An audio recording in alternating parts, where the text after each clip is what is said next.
family business supporting WA families. And wherever you are, there's a spud shed near you. At Spud Shed, we grow it, we sell it, you save.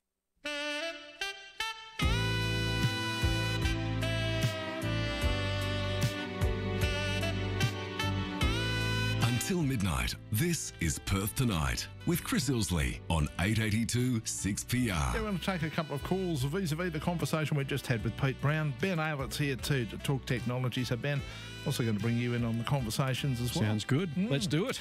G'day, Chris. G'day, Chris. Look, I just heard the word clever and smart with these kids with their mobile phones. Thing is, they're not clever and smart. Google is clever, and I've seen this firsthand. These kids, a lot of them, if you ask them straight up, you know, what was the capital of Egypt, they'd reach for their mobile phone, or what was the monetary system of, say, Vietnam, you know, the dong. They wouldn't have a clue. These kids are just dumb, the dumbest mob I've ever come across. This generation, I'd say this millennial generation, are the dumbest kids I've ever come across. They are so reliant on Google and just reaching into their pocket to find answers when, in fact, when I was at that age, we probably just did the same. We just had to go through the World Book Encyclopedia to find it, mate. No, but then you read it and you knew it, you remembered it. And the thing is, these kids just don't care. They literally just pass it over. It's like, I can Google it, so I don't have to learn that. It's all BS. I've actually spoken to young people, and they just don't care about learning. Basic geography, basic worldly things, and it's just so easy for them, Chris. And I've seen this firsthand. I was talking to this young bloke the other day, and I said, look, we lost 60,000, and it was on Remembrance Day. And I said, look, we lost 60,000 soldiers in World War One, and he said, he just didn't have a clue about anything about World War One. When I was growing up in the 70s, we literally it was belted into us. And these kids are absolutely clueless about our history. They wouldn't know anything about our past politicians. They wouldn't know who Gough Whitlam was. They wouldn't know who... They're absolutely clueless. And this is all to do with Google and their mobile phones, because they rely on it if they want to find out and so. And it's in one ear and out the other. They Google, they go boom, boom, boom, and then it's in one ear and out the other, because it's not transferable. Well, I would have thought if you were reading something like that, even from Google, you'd retain it. What do you reckon, Ben? Do you think if you're reading something... I mean, if you're reading... I'll use the example when we were that age, you'd find something... If you wanted to find something like that out, you might dive into the Google and the World Book Encyclopedias that Mum and Dad had bought. But even if you look on Google, surely you retain what you read to a certain extent. Well, yeah, I mean, I grew up as a World Book kid as well. And, damn sight harder, wasn't it? it took a fair bit of work. Shuffle through and find it. Yeah, you had to work out. Now, that changed after that. What's that, man? Well, you better go and look at the yearbook. Yes, that's right. Look, it is a tricky one. Yes, the kids these days are lacking knowledge in some areas, but in other areas, they're really streets ahead of where we possibly could be, given similar opportunities. So, look, I see where you're coming from, Chris. So what you're saying is it swings and roundabouts, you reckon? Swings and roundabouts. It's all about balance. And, like in some cases, there'll be some kids that you talk to and all their world is about what they're passionate about, and it might be just some on Instagram. I'm guessing if you want to be ignorant, one of the things that today does is it definitely makes it easier to be ignorant. Because at a time when your ignorance is exposed, you can use Google to get you out of trouble. Yeah, I mean, these days it's easier to get by if you don't know a lot of stuff. Yeah, because you can find out pretty quickly. Yeah, it kind of levels the playing field a little bit. G'day, Des. Hi. I was listening to Mr. Brown until he made a little statement about we'd like them to self-regulate. I remember about 40 years ago, I asked a fellow from the water board, why don't we have sprinkler bans in WA? And he said, we like to think that people would self-regulate. And I said, well, you're an idiot. And then about 10 years ago, we said something about the banks. We will self-regulate. No, people need to have rules. Yep. Self-regulation does not work. And then when we learn that, then the younger ones might be a little bit better off because it means they're taking some interest in what they're doing. Well, you see, I think that's part of the problem now, Des. One thing I would argue very, very strongly is the way people live their lives now. There is a huge disconnect between the average parent and the average child. Yep. The reason being, when you and I grew up, at least one of our parents, usually mum, had a pretty strong investment in us because she spent a fair bit of time with us. Now mum, just like dad, is going to work. And so what you have two parents who come home, they're absolutely knackered. They've been working all day. And the last thing they want is a whole bunch of active kids running around annoying them after they're completely knackered from their hard day trying to earn enough money to keep a roof over their head. So the problem that you then have is that these devices become almost life-saving for them, because what happens is, oh, well, while you're playing on the screen, you're not annoying me and I'm feeling rather tetchy because I've had a bad day at work and I'm absolutely knackered. So when my bloke used to come home from school, well, I was mainly picking him up anyway, and I think I mentioned the other night, when I picked him up, it was the best time of my life. I picked him up from school and you learned all these things about what he had done all day, and then he got older and older and older, but you still kept your contact with what he was doing and how his friends were and all that sort of thing, and you just, I don't want to be, I don't want to be his best mate. I want to be his dad, but I want to be a friend, but I want to be his dad first. Yeah, that makes a lot of sense. Yep. You know, the other thing, like, for example, you would have read in the press over the weekend, the stories of kids who are running drug operations from their bedrooms using the internet. Well, what does that show? It shows you just how disconnected parents are, because some of these kids will be doing that. They don't even know they're doing it. It's like, hello. Yeah, well, the type of operations they're running, they're not actually moving bags of stuff in and out of their bedroom. It's all done online. Yeah, but they're totally unaware of what's happening online. See, what you've got there, for a lot of people, there's a very, very strong argument to say no computers in the bedroom. Oh, absolutely. I mean, I'm 100% okay and with also that. at some point, I think perhaps it would make sense to be monitoring what kids are doing. But the bottom line is kids are running drug operations from their own bedrooms right under their parents' nose, and their parents don't know it. Why don't their parents know it? Because they wouldn't even have a clue. Even if they saw what was happening on the computer, they probably wouldn't have a clue. That's the point I'm making. Yeah, but look, bottom line, computer or no computer, the kid will still do whatever. So if he's not doing it in his bedroom, he'll be going down to the local shops or but at least you'd know he'd be going out. You'd know something was wrong. But these people are staying home. Oh, my little Johnny's a good boy. He always stays home. Yes, because his operation requires him to stay home. G'day, David. Oh, Chris, please. A lot of people I find it today, young people, especially when it comes to people in like standing room inside a hospital, all they are is on their mobile phones. They go through it like, I know it's all computerised, but it's all they do. And they communicate with each other by this mechanism. And when it comes to talking to a person like I'm talking to you, they have no idea how to communicate with a human being. Well, they do, but they do it in a different way to the way that we see it being done. That's all, David. They just do it differently. Chris, I realise that. But the thing is this, that these people have no idea how to connect with the outside world in reality, in life. All they're on is on their mobile phones, their computers, and everything else. Yeah, well, being able to communicate, there's something else too. It's something that people are taught. And once again, if somebody's given you a device or devices and they're really happy that you got those devices, because what that means is you're not annoying them because they're pretty knackered from their life anyway, then there's probably a great risk that what's going to happen is they won't get taught to communicate. It's like this other nonsense that big public health goes on about not letting people drink until they're 18. You know what that means? That means that David, Ben, Kira and Chris are all going to learn how to drink on our 18th birthday. How do you reckon that's going to work out, David? I can say from experience that didn't go well. No. Thanks very much for that, Dave. That's just the point. So unless people are taught to communicate, and you see, here's the problem, Ben. Yeah. Unless people are taught to use these devices, which makes it difficult because usually the people who would normally be the students are those who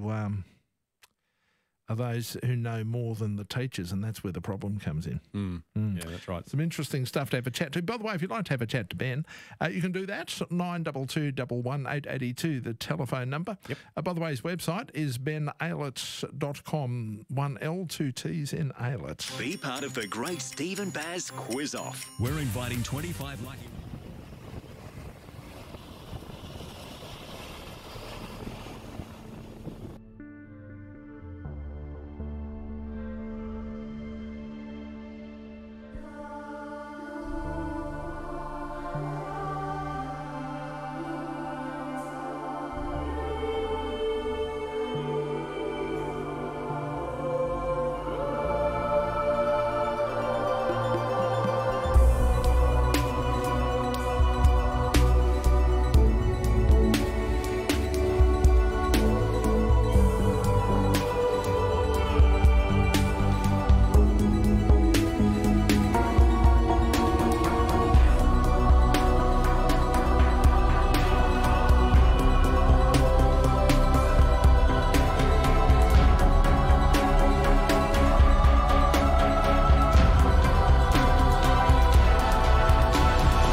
You might wonder how blind people deal with everyday challenges.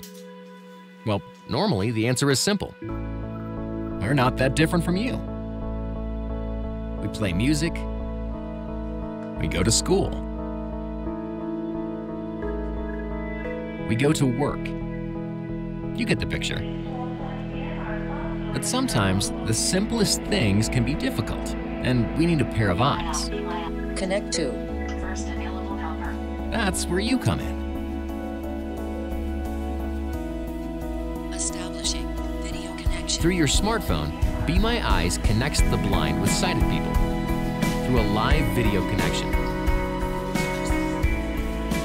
Simply choose if you need help or want to help by the click of a button. That's a nice picture of you and your family, Caroline. Is it for a present? Yes, it's a photo from my parents. You can help just by installing the Be My Eyes app, Print image. and we'll notify you when someone... 882 6PR. This is Perth Tonight with Chris Ilsley. Ben Aylett's here to talk technology. If your technology is on the fritz, here's a man to have a chat to. 922 11882. benaylett.com is the website, by the way. 1L, 2 T's in Aylett. G'day, Joel. Hi, g'day. G'day, Joel. What's up, mate? Oh, yeah, look, I've just been listening to some of these blokes calling in, and, you know, it's funny because it seems like these guys don't realise that every generation before them and every generation before that has said the exact same thing about the youth. And you know what? It just sounds ageist to talk in generalisations. Mind you, there is one great difference perhaps between this generation than ever existed in previous generations. In previous generations, you could argue that the older people were always the teachers, and for the most part, they knew more than the younger generation did about what it was they were teaching. Along comes technology, especially the kind of technology we're talking about that developed in the last 20 years, and arguably for the first time, Joel, in human history, the youth or younger have known far more about that particular technology or that particular thing and how it functions than do the older people who are normally the teachers. And that's where the whole dynamic now is completely different. Because the fact of the matter is you got a kid who's 14 he knows more about his technology and the technology that's employed in the family home than his parents do. You can just about you could take a bet on that and know you'd win. Yep. Yeah, well, that's fine to talk about. I'm just more talking specifically about his political and saying kids don't know how to communicate and everything like that. I mean, everyone's different, and you get kids who are good at something. Yeah, but that's also that's also intertwined with the technology. That's what people were talking about. Yeah, well, I mean, I don't think it necessarily is. You know, I think you get kids, all sorts of communicators who are good with technology, kids who aren't interested in technology. I grew up with a lot of technology, but I was very. Oh, I think everyone's interested in technology now because they can't function in their life without it. Yep. Well, yeah. See, there are some things, and there were always some things people could choose to leave out of their life. But if you're a person growing up nowadays, you can't leave technology out of your life. You just can't. It's so intertwined into life. You literally cannot leave it out of your life. It's not an option anymore. No, that's right. But yeah, you know, I just think every generation is different, and every generation has had different quirks. I mean, the generation before the baby boomers, they were considered the greatest generation to having fought in the war, and now you hear the baby boomers complain about the new generation as if they're entitled to some sort of grand opinion, and, you know, they weren't even, you know, the greatest generation, and they act like they were. But, you know, that's my opinion. But yeah, that's right. You're entitled to it. Thanks very much, Joel. 92211 is our telephone number if you'd like to have a chat to Ben too. What's happening in the wonderful world of technology? You know that we've had the announcement about the ticket scalpers. Yeah. Yep. Forgetting about the ins and outs of the ticket scalping per se, I want to ask you about it purely from a technical point of view. The government passes legislation to say this can't happen. We're going to outlaw it. Okay, well. All right. Technologically, bearing in mind that there are people who are going to say, listen, Marky Mark and the Funky Bunch, you're not going to screw us over. Yeah. We are going to find a way around it. All right. So technologically, how enforceable is this regulation? Bearing in mind somebody could go outside of Western Australia and set up the operations, and one would imagine that the West Australian law would be out of reach. Pretty much, yeah. I'd be very interested to see how they manage to enforce this, if at all. You know, this is right up there with trying to stop movie piracy. I tried that too. Yeah, good luck. I mean, it's like holding back the tide. I can't see it happening on a technical point of view. So as long as there are tickets being sold online, you're going to find people trying to beat the system that's trying to stop them. Okay, so I'm going to ask you flat out, can the system be beat? Because obviously the government will turn around and go, this can't be beaten. Well, I'm asking you from a technical standpoint, can the system be beaten, firstly, and how easy is it to beat? Okay, so when you say can the system be beaten, are we looking at the point of view from the scalper? Yeah, the scalper says, well, listen, I'm not going to roll over and play dead and have my tummy tickled on this one. Yep. I have been screwing the public for a long time. I wish to continue screwing the public, and the public seem to be happy to be screwed. Yep. And I don't want the irritation of what the government's trying to do to me, so how am I going to get around this? What I'm asking you flat out is, could somebody do it, technologically speaking, and can it be done, say, for example, from a remote location where arguably the Western Australian state government can't touch them? Absolutely, it can. It can totally be done from outside jurisdiction. They can use something like a VPN or some other service or a rented server within Western Australia, so they look like they're operating within Western Australia, and then they can still find a way to get around the system. So they are physically outside the state, but they're operating a system inside the state to then access the tickets. That's really the problem in my eyes, is the supply. So what you're saying is the ticket supplier could still be duped to believe they're dealing with somebody in Western Australia who's not in Western Australia. Yeah, absolutely. So we then get back to the other issue. Look, my belief is that the solution to this, the regulations are great. I don't like ticket scalpers. But to me, the solution is always going to be found technologically. Right, to pass a regulation, and look, with the greatest of respect to the present state government, I think they're behaving like a bunch of analogue people in a digital world. Sorry to borrow the line from Ocean's 11, but they're taking basic old hat, if you want to put it that way, principles, trying to apply them to modern technology. To me, the solution is technological. Absolutely. And can that technological solution be found? It can be found. But technology alone won't solve the problem. It'll play a big part in making solving the problem easier to either enforce or make sure that it doesn't happen. But it also takes a big shift in the way people see it or the way people approach the business of purchasing tickets. All right, well, let's just look at it this way. Yep. Let's accept the fact that if people can't get tickets and there's a show or whatever it is they want to go and see, that they are prepared to pay a premium. Yes. Which means basically they're prepared to be rogered by scalpers. So let's accept that if there aren't the tickets, people are prepared to do that. What you want to do is stop scalpers being in the scenario where they can scoop up a whole pile of tickets. Yes. So in the purchasing process, is there something we can do to prevent that? Well, look, before the show we did a bit of brainstorming. We did. And what I came up with is like pre-sales. So you can pre-order a ticket. I mean, just like you can pre-order a game or pre-order a movie series. People do this. So they're quite willing to put down money now or jump through some hoops now in order to secure something that they want that's a week from now or 2 weeks from now or a month from now. People are willing to do that. Why not apply that to the business of purchasing tickets?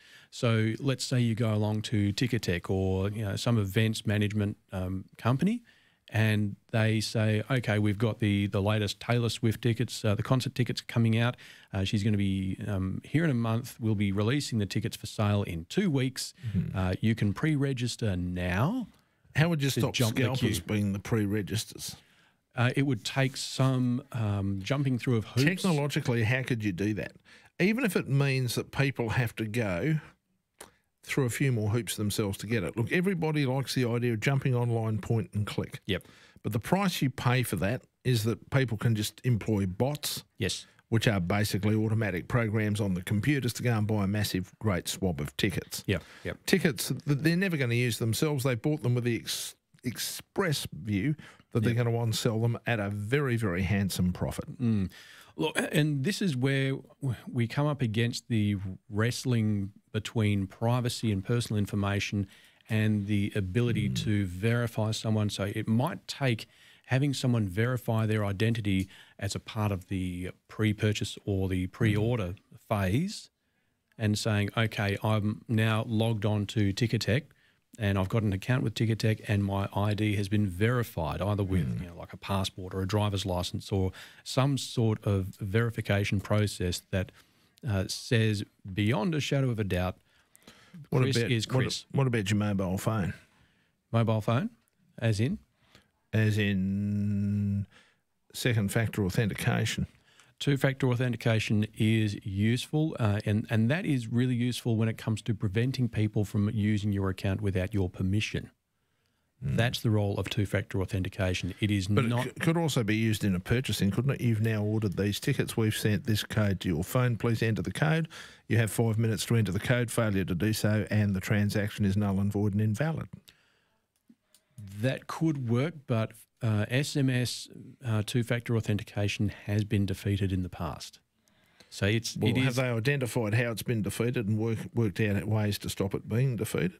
Well, they actually the National Institute of Standards and Technology, so NIST, the people who are responsible for putting these sort of measures in place, have actually put out a bulletin. I think it was last year, and they said SMS as two-factor authentication cannot be trusted. They've just basically flat out said, don't do it. So two-factor authentication. Well, where's it falling over? There'd have to be an area in which it's falling over. Yeah, the base of the network. So people are getting into the network itself and they are redirecting SMS messages to where they shouldn't be. So how are people getting into the network? We once again get back to network vulnerability, don't we? Yes, we are. We're getting back into vulnerabilities. So do we really need to start legislating to require companies and organisations to have secure networks that people can't hack? Look, we've legislated thou shalt not hack, thou shalt not kill, thou shalt not take drugs. I'm talking about the other way. In other words, we put the onus on companies to make sure that they have systems that they don't hack. You and I both know that, and you know this firsthand, that when companies are dealing with their IT, like everything else, they're a bunch of penny pinchers. Everything they've done is quick, cheap, and nasty, and the least they will do only what they have to do, and they'll look at quote, end quote, what they can get away with. Yep. Well, maybe if we then turned around and said, well, actually, the company and its directors are responsible for the security of data held on that particular company server. Yeah. So we're actually regulating the people who need to look after that. So we say to these companies, actually, you need to look after people. You want people to give you this data. Mm-hmm. It is now incumbent upon you to look after it. And if you don't look after it, we're going to hold you responsible. Oh, and that's mostly in place. That's with the Privacy Act and the Data Breach Notifications Act as well. So this is all stuff that is in force, and we are seeing an improvement because it only came, the latest part of it came into effect earlier this year. And we are seeing a lot of reporting going on. So when people are we seeing what we need to see, and that is an improvement in security? Yes, we are.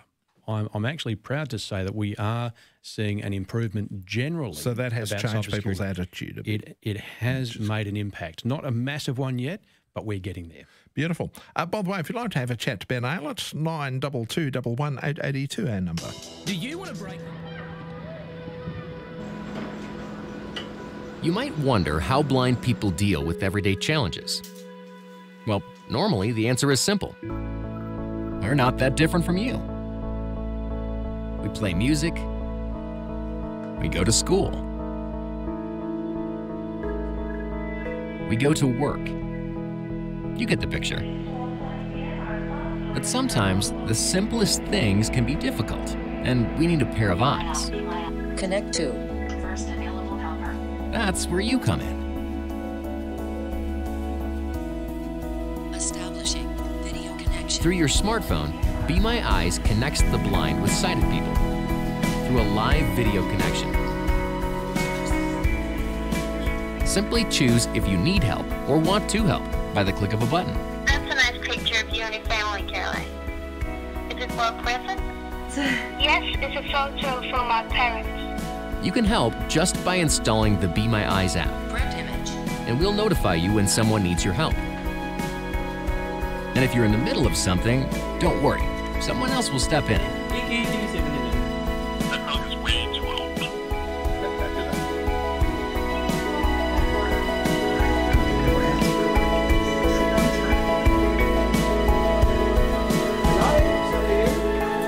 So, would you care to be my eyes?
Perth Tonight with Chris Ilsley on 882 6PR. Yeah, Ben Aylett's here. BenAylett.com is the website. 1 L, 2 T's in Aylett. If you have any technical problems that are ailing you, he's the man to have a chat to. Besides talking about how somehow the government's actually going to succeed in being able to control scalpers, is there anything, well, we're trying to look for a technical solution to that. Actually, Troy had an interesting one. He said, I think a ticket should link to a name, which would need to be used with ID to match a ticket when showing at the gate. Yes. Well, that sort of verification is a little harder to defeat. Yeah, the other thing is too, something else, never trust Viagogo. I mean, the number of people who've been burned by Viagogo is just unbelievable. Yeah. Yeah. Okay. So never trust Viagogo. Want to go and read the online reviews. Oh, really? Yeah, people describe them as being as good as scammers. And there are people who've rocked up with tickets they've bought through that Viagogo haven't been valid. Yeah, okay, right. Well, there you go. I've never gone to Viagogo. So avoid Viagogo. Yeah. G'day, Mick. G'day, Chris, Ben. Mick, what's up?